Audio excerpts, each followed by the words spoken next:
수시 지역별 전형별 모집 인원 변화 그리고 정시에 또 모집 인원 변화를 이렇게 좀 보도록 할게요. 앞에서 이제 이미 시행계획의 어떤 발표됐던 내용들에서 제가 이제 2022 개편하고 맞물려서 정시 인원들이 늘어났다라는 부분들을 분명히 말씀드렸고 그 인원들이 수도권 중심으로 나타났다. 그래서 여실히 이 부분들이 보이게 되는 거죠. 그래서 교과의 인원이 이렇게 증가한 부분은 그렇죠. 지역균형이죠. 지역균형의 선발 인원이 늘어나면서 증가한 부분을 볼 수 있고 근데 경기권에서는 교과 전형의 인원이 요 삼각형이 아래로 가 있는 게 이제 감소 부분이거든요. 이렇게 줄어들었지라고 의견을 주실 수 있는데 어디하고 맞물리나요? 논술하고 이렇게 맞물리는 부분을 좀 보실 수 있죠. 그 이유는 경기에서 논술의 인원이 증가하게 된 거죠. 왜냐하면 기존에 적성고사를 보던 대학들이 그렇죠. 그 적성고사가 교과 전형으로 되어 있었거든요. 그래서 교과 전형으로 해서 선발했던 그 적성고사 선발을 해서 시험을 봐서 선발했던 인원들이 다 논술로 바뀌어서 나타나는 상황이고요. 그런 맥락에서 이 세종대에서도 교과 전형 감소는 이게 바로 고려대 세종이거든요. 이 고려대 세종이 그쵸 이렇게 논술 전형의 인원의 증가를 볼 수 있습니다. 그래서 타 지역에서 이렇게 큰 변화 부분이 나타난다라고 보기보다는 어디 지역이죠? 수도권 지역에서의 증감폭이 크게 나타난다라고 좀 인지하시면 좋을 것 같습니다. 그래서 전체적으로는 교과 인원이 증가를 하고 종합은 감소를 하죠. 전국적으로 누계 합이고요. 예, 그리고 논술의 감소도 볼 수 있습니다. 자, 다음은 이제 정시에서의 지역별 전형별 모집 인원 변화고요. 정시에서도 교과와 종합의 선발 인원이 있습니다. 정시는 무조건 다 수능이지라고 그렇게 생각하지 마시고요. 또 예체능에서는 그쵸, 수능의 비율보다는 또 실기 실적의 비율이 높게 잡혀서 실기 실적 전형으로 해서 운영을 하기도 하고요. 그래서 수능에서 나타나고 있는 정시 수능 위주 전형의 인원 증가를 보면 서울과 인천, 경기에서 이렇게 증가 인원들 30% 그쵸? 수능 위주 전형의 30% 인원 맞추는 부분에 맞게 이렇게 형성이 된 부분으로 볼 수가 있을 것 같고요. 그래서 전체적으로는 약 4,400명 정도가 정시에 모집 인원이 증가를 하게 되었습니다. 그다음에 이제 정시 수능 위주 전형의 지역별 군별 모집 인원 변화입니다. 뭐 크게 이렇게 와닿는 정보는 아닐 수 있지만 일단은 올해 이제 특별한 부분이 생겼죠. 서울대가 가군에서 나군으로 해서 군의 위치를 바꿨습니다. 그러니까 정시 같은 경우는 가군의 원서 한 장, 나군의 다군의 일반적으로 이렇게 한 건씩의 원서 총 3회를 지원을 할 수 있거든요. 그래서 우리가 가군, 나군, 다군의 인원 변화들도 이렇게 살펴보게 됩니다. 예, 그래서 가군의 인원이 3,129명, 나군은 3,101명, 다군은 1,292명이 증가하게 된 거죠. 그래서 전체적인 증가 인원을 볼 수 있고요. 이때 이 증감 부분을 이렇게 보시게 되면 그 지역별의 증감들을 좀 살펴보실 필요가 있고요. 그 다음에 내가 나중에 이제 지원하려고 하는 그 군의 주변에 내가 지원하려고 하는 그 대학의 선과 유사한 대학의 분포가 어떻게 되어 있는지 이런 부분을 좀 체크해 보는 게 더 유의미할 수는 있습니다. 대입 정보에 또 119의 페이지에도 이렇게 또 담겨 있는 내용들이 있으니까요. 이 부분에서 세부적으로 또 앞뒤 페이지에 대학별로 내용들이 다 또 담겨 있거든요. 그걸 같이 확인하시면 좋을 것 같고요. 그다음에 이제 정시 군별 모집 대학입니다. 좀 전에 말씀드렸던 것처럼 가군, 나군, 다군이 있는데 자료집을 이렇게 보시면 또 혼란스러우시는 게 가나, 가다, 나다 이건 뭐지? 가나다는 뭐지? 이렇게 얘기를 하시는 분들이 계셔요. 이거는 대학이 우리는 다 가군으로 선발한다, 나군으로 선발하겠다 하는 대학도 있죠. 뭐 그렇죠? 서울대 같은 경우는 나군에 다 선발하겠다, 뭐 이렇게 얘기를 하게 되는데요. 그렇지 않고 군별로 나눠서 A 학과는 가군에서 뽑고 B 학과는 나군에서 뽑고 이렇게 나눠서 볼 수가 있습니다. 근데 같은 모집 단위 특정 한 학과를 가군, 나군, 다군 나눠서 다 같이 뽑을 수는 없어요. 그래서 쉽게 얘기해서 모집 단위 이렇게 찢어야 되긴 하는 겁니다. A 학과는 가군, B 학과는 나군. 그래서 뭐 인문계열 학과는 가군에서, 자연계열 학과는 다군에서 뭐 이렇게 해서 대학의 상황에 맞게 또 군별로 이렇게 배치를 하고 있습니다. 총 124개 대학에서 이렇게 선발하는 분포를 이렇게 배열로 해서 나눠 드렸고요. 한번 확인해 보시면 좋을 것 같습니다. 다음에 이제 지역인재 전형입니다. 예, 지역인재 전형 앞에서도 언급을 드렸었던 지역인재 전형인데요. 실제 정확한 명칭은 지방대 및 지역균형인재 육성법이에요. 그래서 전년도 같은 경우는 86개 교에서 한 16,521명이 선발을 했는데 올해는 92개 교에서 2793명으로 해서 증가를 했죠. 그래서 6%대가 아까 된 부분을 말씀을 이렇게 드렸었는데요. 주로 어디에 많이 지역별로 이렇게 쭉 보시게 되면 교과와 종합. 예, 서울은 당연히 없겠죠. 예. 그다음에 논술에서 20명이 들어온 게 새롭습니다. 그래서 이 부분에 대해서는 또 얘기가 많죠. 부산의 모 대학에서 논술 전형으로 또 지역 인재 전형을 또 선발하는 거에 대해서 여러 시선들이 또 생기고도 있습니다. 그리고 수능에서의 또 선발 인원 비율도 소폭이긴 하지만 있다라는 부분. 그래서 지역 인재 요 전형에 해당되는 학생들은 그 지역 고교 출신의 학생들이거든요. 그 학생들은 잘 챙겨서 또 좋은 수시 지원 또는 정시 지원의 카드가 될 수가 있습니다.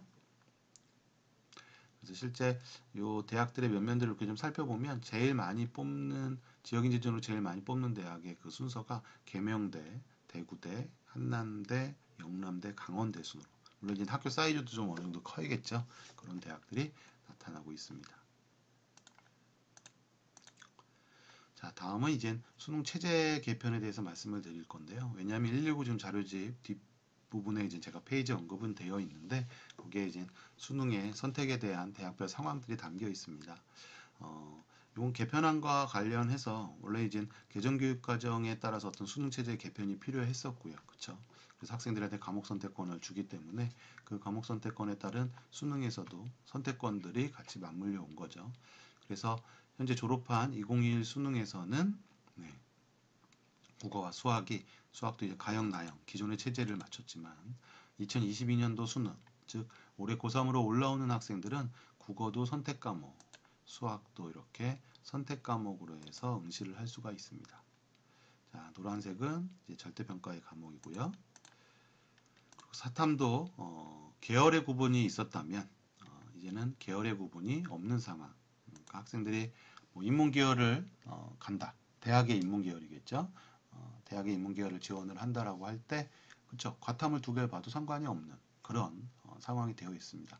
다만 뒤에서 이제 다시 말씀드리겠지만 자연계열 쪽에서는 야 그래도 수학을 좀 지정을 해서 들어와야 된다라고 하는 대학들, 과학도 과탐 쪽에서 과학 탐구 영역 쪽에서 응시를 해서 지원을 했으면 좋겠다라고 메시지를 보내는 대학이 있죠. 그 대학들은 뒤에서 좀 확인을 해 보도록 하겠습니다.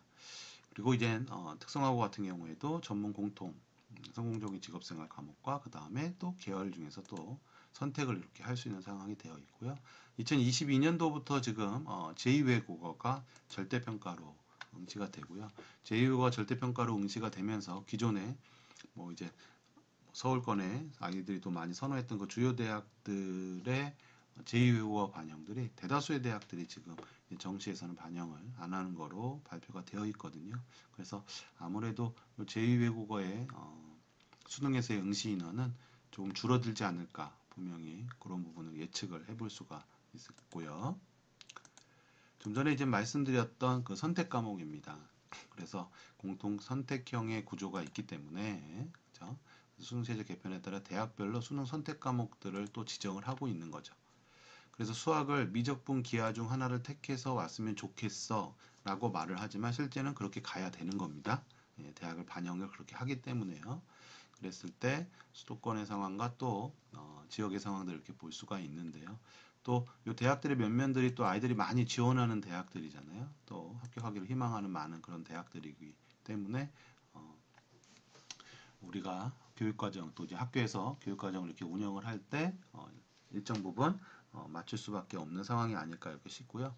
근데 또 그렇게 혼선이 되는 부분이 아닌 게 거기에서 지금 교육과정을 짤 때 아이들이 이 부분을 자연계열 아이들이 다 같이 미적계열을 이렇게 배울 수 있는 상황으로 전개가 되어 있습니다. 그 다음에 과학탐구도 역시 마찬가지고요. 과학탐구도 두 개 택했으면 좋겠다. 8과목 중 총 2개의 과목을 택해서 응시를 해서 지원을 했으면 좋겠다라는 부분이고 이 대학의 면면들을 이렇게 또 볼 수가 있죠. 그다음에 또 지역에서도 지역 거점 국립대가 물론 학과 즉 모집 단위별로 차이는 있으나 여전히 또 일부 학과에서 분명히 미적기와 과학탐구 중에서 택해서 오기를 바라고 있기 때문에 지역에서도 아이들이 이 과목에 대한 준비, 최종적인 수능 선택은 달라질 수는 있어도 일단 과목에 대한 준비를 하고 있을 거로 이렇게 보여집니다. 자, 제가 이제 안내드리기로 했던 그 대입 주요 사항에 대한 부분들은 여기까지 페이지 구성대로 다 안내를 이렇게 좀 드렸고요. 다음에 이제 추가적으로 좀 말씀을 드리고 싶은 거는 대입 정보 포털 어디가 앞에서 첫 화면에 이렇게 보여드렸던 부분이죠. 그래서 대학이 직접 제공한 입시 정보가 한 곳에 모여 있다라는 게 강점이에요. 그래서 예전에는 학부모님 또 학생들이 대학의 홈페이지나 이런 데 들어가서 또 뭐 전형별 자료집들을 이렇게 다 찾았죠. 그래서 학생부 같은 경우도 뭐 학생부 종합전형 뭐 가이드북이든 이런 자료들을 다운받고 하셨는데 그런 내용의 정보들이 여기 한 곳에 다 담겨 있다라는 얘기죠. 그래서 그런 내용들은 이 대학별 입시 정보란을 좀 보시면 되고요. 그 입시 정보란에 가시면 또 대학의 입시 결과까지도 공개가 되어 있습니다.